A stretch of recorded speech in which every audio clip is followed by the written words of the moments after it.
Did you know that dividend stocks could generate you $10,000 a year by the time you're 40? Not through magic, through compounding and smart investing. Let me show you how. We break down investing in plain English, and today, we're talking about dividend stocks, which are far more accessible than most people realize.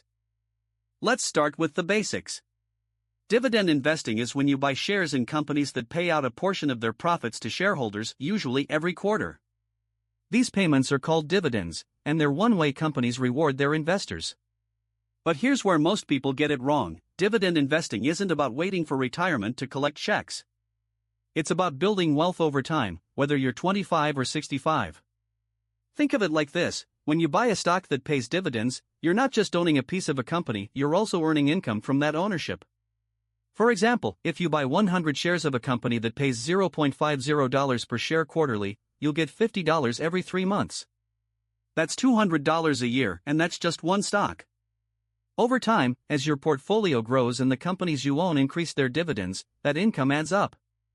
But here's the catch: many people think dividend investing is only for retirees. They assume you need a big nest egg to start, or that you're waiting for companies to hand you money. That's not true. In fact, dividend investing can be a powerful tool for anyone building long-term wealth, especially if you start early.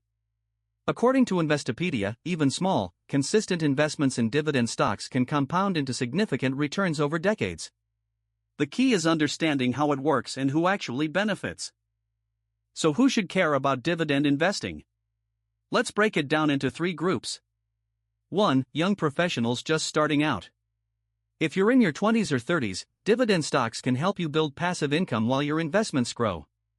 For example, a 25-year-old who invests $200 a month in a dividend-focused ETF could see their portfolio grow significantly by retirement, thanks to both stock appreciation and dividend reinvestment.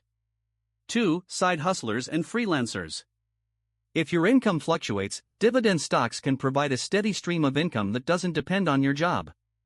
This is especially useful during slow months or when you're transitioning careers. Reddit's /dividends community often shares stories of people using dividend income to cover expenses while growing their side businesses. 3. Retirees and near retirees. For older investors, dividend stocks can act as a reliable source of income, reducing the need to sell appreciated assets for cash. This is a common strategy in retirement planning, as it helps preserve capital while still generating returns. But here's the thing: none of these groups need a financial advisor to get started. You can build a dividend-focused portfolio with just a few simple steps, and we'll cover those in the next section. If you're ready to learn how to build a dividend portfolio without needing a financial advisor, hit subscribe. We'll walk through the exact steps in the next section. Let's get practical. Building a dividend-focused portfolio doesn't require advanced math or a huge bank account. Here's how to start. Step 1. Start with a few dividend stocks. You don't need to own hundreds of stocks to benefit from dividends. Focus on companies with a history of consistent payouts, think utilities, consumer staples, or blue-chip companies like Coca-Cola or Procter & Gamble. These companies often raise dividends over time, which means your income grows even if the stock price stays flat. Step 2. Use ETFs for diversification. If you're new to dividend investing, ETFs, exchange-traded funds, are a great way to spread your risk. ETFs like the S&P 500 Dividend Aristocrats Index track companies that have increased dividends for at least 25 years.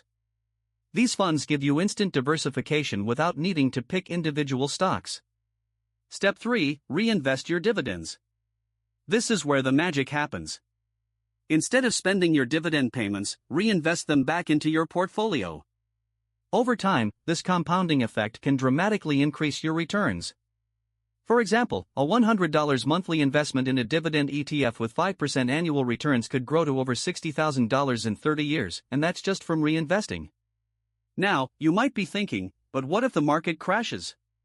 That's a fair concern. No investment is risk-free, and dividend stocks can lose value if the broader market falls. However, historically, dividend-paying companies tend to weather downturns better than non-dividend payers. According to the S&P 500's historical data, dividend stocks have provided more stable returns over the long term, even during recessions. Dividend investing isn't just for retirees, it's a strategy anyone can use to build long-term wealth. Start small, stay consistent, and let compounding do the work. See you next time with more money hacks.